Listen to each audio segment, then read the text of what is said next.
जब से अहमदाबाद में पाकिस्तान की शर्मनाक हार हुई है, ये किसी ना किसी बात को लेकर खबरों में बना हुआ है। हाल ही में पीसीबी ने आईसीसी को जाकर कंप्लेन दर्ज कराई है। बताया है कि ये एक इनएप्रोप्रिएट कंडक्ट था। फैंस ने पाकिस्तानी प्लेयर्स को मॉक किया, नारेबाजी करी, हमारे जर्नलिस्ट को वीज़ा नहीं मिला, हमारे फैंस को वीज़ा नहीं मिला। इन सब चर्चाओं को उन्होंने अपनी कंप्लेन में बताया है। इस वीडियो में हम आपको बताने वाले हैं कि इन सब की शुरुआत कहाँ से हुई और इनके खुद के फॉर्मर प्लेयर्स के इन सारी बातों को लेकर क्या रिएक्शंस हैं। तो अगर हम बात करें शुरुआत की, तो मिकी आर्थर ने कहा कि look, I'd be lying if I said it didn't seem like an ICC event tonight. To be brutally honest, it seemed like a bilateral series. It seemed like a BCCI event. I didn't hear Dil Dil Pakistan coming through the microphones too often tonight. तो Mickey Arthur का कहना है कि हमें दिल दिल पाकिस्तान पूरे match के दौरान कहीं सुनने को नहीं मिला।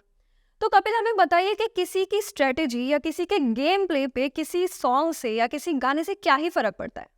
देखिए, मिकी आर्थर की अगर बात करी जाए, जिस तरीके का उन्होंने बयान दिया है वो काफ़ी ज़्यादा बचकाना है और हंसी तो मुझे बहुत ज़ोरों से आई थी जब उन्होंने ये बयान दिया था। और अगर बात करी जाए वर्ल्ड कप की, तो देखिए इंडिया में मैच हो रहा है अहमदाबाद के उस स्टेडियम में जहां सवा लाख से ज़्यादा की वो कैपेसिटी है। तो कौन सा गाना सुनाई देगा आपको? वंदे मातरम मातरम सुनाई देगा, चक दे इंडिया सुनाई देगा, ये सारे जो है वो पॉपुलर सॉन्ग्स सुनाई देने वाले हैं। और जहां तक बात है दिल दिल पाकिस्तान की, तो भैया अगर फैंस आपके सपोर्ट में नहीं आए तो इसमें हम क्या कर सकते हैं। तो मुझे ऐसा लग रहा है कि जो बहुत ही बुरी हार हुई है उससे बचने के लिए इस तरह की चीज़ें जो है वो मिकी आर्थर की तरफ से की जा रही है। हालांकि पाकिस्तानी लेजेंड्स ने क्या कहा है इस पर भी हम बात करेंगे। तो मुझे ऐसा लग रहा है कि बचने वाले मिकी आर्थर इतनी आसानी से हैं नहीं। उनके खुद के प्लेयर्स जो हैं वो उनके मिकी आर्थर के बयान को सपोर्ट नहीं कर रहे हैं। हम बताते हैं आपको कि वसीम अकरम का इस बात पे क्या कहना है। उन्होंने कहा कि we played 7 games and our neighbouring country remind us every second day about the 7-0। साथ के साथ उनका ये भी कहना है कि I don't know what to make of this statement, tell us what your plans were against Kuldeep Yadav. बिल्कुल सही उनका कहना है, लेकिन उनके कोच मिकी आर्थर को ये कौन समझाए कि दिल दिल पाकिस्तान सुनने के अलावा भी अगर वो अपने गेम प्ले पे ज़्यादा ध्यान देते तो शायद जीत के थोड़ा पास तो पहुंच जाते। देखिए उर्वे का अगर बात करी जाए वसीम अकरम की, तो वो खेल की बारीकियों को जानते हैं और यही वजह है कि वो मिकी आर्थर से वो सवाल कर रहे हैं कि स्ट्रेटेजी क्या थी, कैसे खेलना था। बाबर आजम रिजवान की अगर बात करी जाए तो उनके लिए क्या तैयारियां की गई हैं, सारी बात जो है वो पूछ रहे हैं मिकी आर्थर से। लेकिन इसका जवाब कब मिलेगा आर्थर की तरफ से, ये जो है वो देखने लायक बात है। इसी बात पर शोएब मलिक ने भी कहा है कि I gave an opinion in the past as well that Babar Azam should leave captaincy. उनका बिल्कुल सही कहना है, लेकिन इस पे मेरी खुद की टिप्पणी ये है कि बाबर आजम को भी लोप पर दिल दिल पाकिस्तान सुनने की ज़रूरत है। शायद वो अपनी फॉर्म में या थोड़ा बहुत खेलने में माहिर हो जाएं। देखिए शोएब मलिक की अगर बात करी जाए तो उन्होंने ये कहा है कि आउट ऑफ द बॉक्स जाकर जो है वो ऐसा कुछ नहीं कर रहे हैं बाबर आजम। और पिछले अगर कुछ 2-3 सालों में देखें तो फाइनल में ज़रूर पाकिस्तान पहुंची थी T20 वर्ल्ड कप के, उसके अलावा कुछ भी अचीव नहीं कर पाए हैं। एशिया कप में तो देखिए फाइनल तक भी नहीं पहुंच पाई पाकिस्तान, जिसकी उम्मीद सारे फैंस कर रहे थे, इंडियन फैंस भी कर रहे थे कि इंडिया पाकिस्तान का मैच होगा। तो अब मुझे ऐसे ही लग रहा है कि पाकिस्तान में जो पीछे चीज़ें थी अब वो भी निकलने वाली हैं और आने वाले वक्त में जो है वो काफ़ी कुछ हमें पता चलेगा, जो वसीम अकरम ने भी हाल ही में बोला था। इन्हीं सारी बातों को लेकर मोइन खान का कहना है कि he is trying to divert now that hurts are aching. He is trying to touch an emotional chord. I think he should concentrate on his profession, not on something else. बिल्कुल सही कहना है। मुझे ऐसा लगता है कि जो आर्थर हैं वो अपने कोच के जितने काम हैं उन सबको छोड़ के बाकी सारे कामों में ज़्यादा ध्यान दे रहे हैं। वो अपने कोच होने के पोजीशन पे ज़्यादा काम करे तो शायद पाकिस्तान अच्छा खेले। बिल्कुल, साल 2003 की अगर बात करी जाए, वसीम अकरम, मोइन खान, ये काफ़ी सारे जो टैलेंटेड प्लेयर थे इस टीम का हिस्सा थे। तो काफ़ी साल तक जो है इन्होंने पाकिस्तान के लिए क्रिकेट खेली है और ये सवाल कोच से पूछ रहे हैं, क्योंकि कप्तान की अगर बात करी जाए तो सारा जो मैनेजमेंट होता है वो कहीं ना कहीं स्ट्रैटेजी बनाता है और कोच पर ही अल्टीमेट जिम्मेदारी होती है। तो सवाल मोइन खान भी पूछ रहे हैं, लेकिन मिकी आर्थर जो है अब वो सवाल का जवाब किस किस को दे, क्योंकि आईसीसी भी उनसे सवाल कर रही है। तो उर्वे का बहुत ज़्यादा दिक्कतें जो है वो पाकिस्तान क्रिकेट में फिलहाल देखने को मिल रही हैं। इन सारी बातों को लेके इंडियन क्रिकेटर्स के भी रिएक्शन सामने आ रहे हैं। सबसे पहले अगर हम बात करें गौतम गंभीर की, तो उन्होंने अपना बयान दिया है कि उनके टाइम पर पाकिस्तान जो टीम थी वो अलग हुआ करती थी, लेकिन अब जो है अब इनके हाल बिल्कुल अलग हैं। शायद ये आगे कम्पीट ही ना कर पाए किसी के साथ जिस तरीके से ये अब खेल रहे हैं। बिल्कुल, गौतम गंभीर की अगर बात करी जाए तो उन्होंने यही कहा है कि देखिए इंडियन क्रिकेट जो है वो काफ़ी बेहतर खेल रहा है, और अगर अर्ली 80s 90s की बात करी जाए तब पाकिस्तान डोमिनेट करता था, लेकिन खेल के लिए जो है ये काफ़ी ज़्यादा अच्छी चीज़ नहीं है। अगर पाकिस्तान इंडिया के क्लोज एनकाउंटर्स होते हैं जो हम एशिया कप में पहले देखते थे, जब हरभजन सिंह ने लास्ट ओवर में छक्का मारकर शोएब अख्तर की बॉल पर जिताया था, तो मज़ा आता था। अगर ऐसे ही गेम रहेगा तो बहुत ज़्यादा बोरिंग हो जाएगा। गंभीर की बात को बहुत ही ज़्यादा गंभीरता से पीसीबी को ले लेना चाहिए। अब अगर हम बात करें टीम इंडिया की, तो सूर्य कुमार यादव जो हैं वो अय्यर को रिप्लेस करने वाले हैं।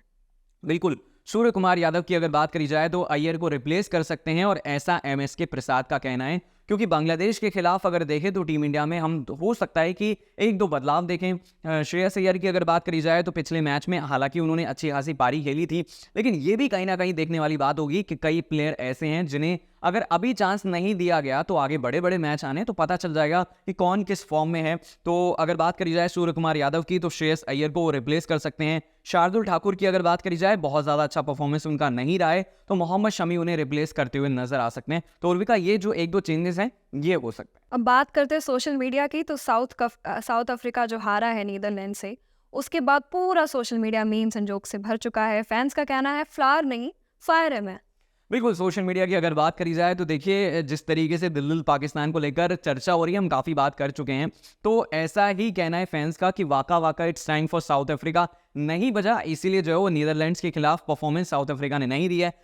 मैं जल्दी से स्कोर कार्ड बता देता हूँ। साउथ अफ्रीका ने टॉस जीता, नीदरलैंड्स ने 245 रन बनाए 8 विकेट के नुकसान पर। बारिश हो गई थी इसलिए मैच जो है वो 43 ओवर का हो गया था। स्कॉट एडवर्ड्स ने 78 रन बनाए, रबाडा ने जो है वो 2 विकेट लिए। साउथ अफ्रीका की अगर बात करी जाए, जब चेस करने आई तो 4 विकेट काफ़ी ज़्यादा जल्दी जल्दी गिर गए थे।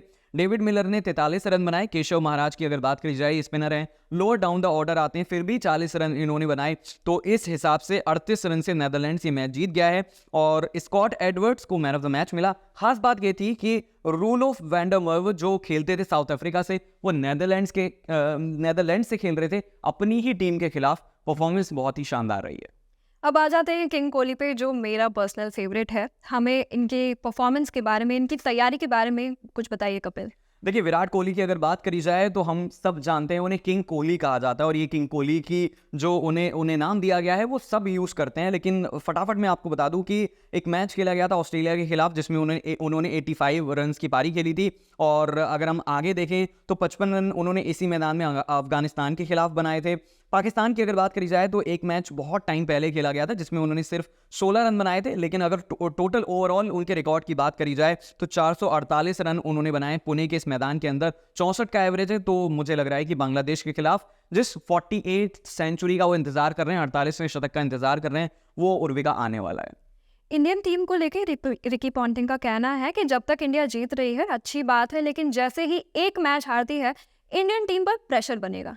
देखिए, रिकी पॉन्टिंग की अगर बात करी जाए, चैंपियन प्लेयर है, लेकिन उनको कहीं ना कहीं ये ध्यान देना चाहिए कि ऑस्ट्रेलिया का क्रिकेट कैसे बेहतर हो सकता है। इरफान पठान की बात करी जाए या फिर और बड़े बड़े लेजेंड्स प्लेयर की बात करी जाए, वो यही कह रहे हैं कि कॉम्पिटिटिव क्रिकेट अभी तक जो है वो ऑस्ट्रेलिया की तरफ से देखने को नहीं मिला है, और फिलहाल टॉप 5 में तो ऑस्ट्रेलिया नजर नहीं आ रही है। अब आएगी या नहीं आएगी ये समय बताएगा। इंडिया की जहां तक बात है, अगर इंडिया एक दो मैच हार भी जाती है तो उससे ज्यादा फर्क नहीं पड़ेगा। 3 आउट ऑफ 3 मैच हम लोग जीत चुके हैं, और इंग्लैंड या फिर न्यूजीलैंड के खिलाफ एक आध अगर हार हो जाती है तो फिर इतना ना नेट रन रेट पे फर्क पड़ेगा और ना ही टीम इंडिया के कॉन्फिडेंस पे। ऑस्ट्रेलिया के साथ जो मैच होने वाला है पाकिस्तान का, उससे पहले खबर आ रही है कि पाकिस्तानी प्लेयर्स को वायरल फीवर हो गया है। तो इस पे तो मैं यही कहना चाहूंगी कि शायद उन्होंने दिल दिल पाकिस्तान सुना नहीं है 2-3 दिन से, इसलिए उनको फीवर आ गया है। उनको किसी दवाई की जरूरत नहीं है, उन्हें अपने ही गाने सुनने की जरूरत है। देखिए, जहां तक बात है फीवर की, तो पाकिस्तान जब से इंडिया से हारा है कोई ना कोई कंट्रोवर्सी लगातार हो रही है। और आपको बता दूं कि इंडिया वर्सेस पाकिस्तान का मैच जो है वो फ्राइडे यानी कि 20 अक्टूबर वाले दिन खेला जाएगा बैंगलोर के मैदान में, और ये हाई स्कोरिंग गेम होने वाला है। बैंगलोर का मैदान काफी ज्यादा बड़ा नहीं है, और कहते हैं वहां पर स्ट्रेट अगर कोई हिट लगाए तो सीधा 6 जाता है। तो जहां तक पाकिस्तान की बात है तो ये कहा जा रहा है अब्दुल्ला शफीक जो है, जिन्होंने सेंचुरी लगाई है पाकिस्तान की तरफ से, एक ही सेंचुरी आई है, तो वो भी कहीं ना कहीं वायरल फीवर के चलते फिलहाल कह सकते हैं कि बीमार हैं। शाहीन अफरीदी अभी जो है वो रिकवर हुए हैं फीवर से। तो ये एक दो प्लेयर हैं, इसके अलावा कई ऐसे प्लेयर भी हैं जो फिलहाल वायरल से सफ़र कर रहे हैं। तो जहाँ तक बात है पाकिस्तानी टीम की, तो उर्विका क्या कहना चाहेंगे, कैसे वो रिकवर कर सकते हैं? वो सिर्फ एक ही तरीके से रिकवर कर सकते हैं, वो है वो अपना गाना सुने दिन दिन पाकिस्तान। दिन में कम से कम 4 बार सुने, तभी शायद वो कुछ रिकवर कर पाएँगे। मुझे ऐसा लगता है कि उनके जो कोच हैं, वो भी उन्हें यही सिखाते होंगे। चलिए, तो ये तो हमने बात करी जो टॉप स्टोरीज थी उनकी, बाकी उर्विका और क्या कहना चाहेंगे आप? मैं ये कहना चाहूँगी कि मुझे काम के लिए मोटिवेशन नहीं आ रही है 2-3 दिनों से, तो मैं तो चली दिन दिन पाकिस्तान सुनने। आप बताइए कि कपिल की आप क्या करने वाले हैं? देखिए, मेरी अगर बात करी जाए तो जिस तरीके से वायरल फीवर चल रहा है पाकिस्तानी टीम को तो हो चुका है, लेकिन मेरी अगर बात करी जाए तो मुझे भी अपनी तबीयत सही नहीं लग रही है। और जैसा कि सजेशन आपने दिया कि दिल दिल पाकिस्तान सुनने के बाद शायद मेरी तबीयत ठीक हो जाए, तो मैं भी जा रहा हूँ और फिर आपसे मिलता हूँ।